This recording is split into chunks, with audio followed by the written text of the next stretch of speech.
ഇറാന് നേരെ ആക്രമണം നടത്താനുള്ള എന്ത് സാഹചര്യമാണ് ഉണ്ടായത്? ലോകത്തിനു മുന്നിൽ എന്തെങ്കിലും വസ്തുതകൾ അങ്ങനെ പറയാൻ കഴിഞ്ഞു?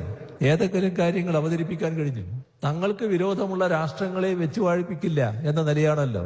ഒരു രാജ്യത്തിന്റെ പരമാധികാരിയായി ആ രാജ്യം കണക്കാക്കുന്ന ആയത്തുള്ള ഖൊമേനിയെ അദ്ദേഹത്തിന്റെ വീട്ടിൽ അദ്ദേഹത്തിന്റെ മകളെയും കൊച്ചുമോളെയും മകളുടെ ഭർത്താവിനെയും എല്ലാം കൂടെ ചേർത്ത് കൊല്ലുന്ന നില.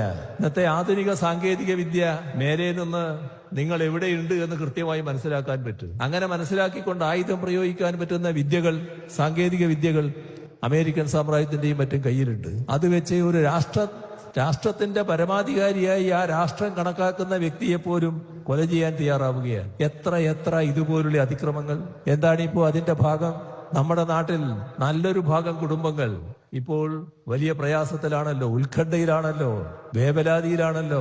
മകനും മകളും വേണ്ടപ്പെട്ടവരും എല്ലാം പലരും ഗൾഫ് നാടുകളിൽ ജോലി ചെയ്യുന്നുണ്ടല്ലോ. അവിടങ്ങളിലെല്ലാം പ്രശ്നങ്ങളായി വന്നല്ലോ. ഇത്തരം കാര്യങ്ങളെ അപലപിക്കാൻ തയ്യാറാവണ്ടേ? ഞാൻ ഇന്ന് പ്രധാനമന്ത്രിക്ക് കത്തയച്ചിട്ടുണ്ട്. ഈ കാര്യത്തിൽ അടിയന്തര ഇടപെടൽ വേണമെന്ന് പറഞ്ഞുകൊണ്ട്. നമ്മുടെ നാടിന്റെ ഉത്കണ്ഠ, നമ്മുടെ സഹോദരങ്ങൾ ലക്ഷക്കണക്കിലാണ് ഗൾഫ് നാടുകളിലുള്ളത്. അവരെല്ലാം വല്ലാത്തൊരു അരക്ഷിതാവസ്ഥയിലാണ്. ഇതെല്ലാം ഉണ്ടാക്കി വെച്ചത് ഈ അമേരിക്കൻ സാമ്രാജ്യത്വത്തിന്റെ ഭ്രാന്തമായ നടപടികളാണ്.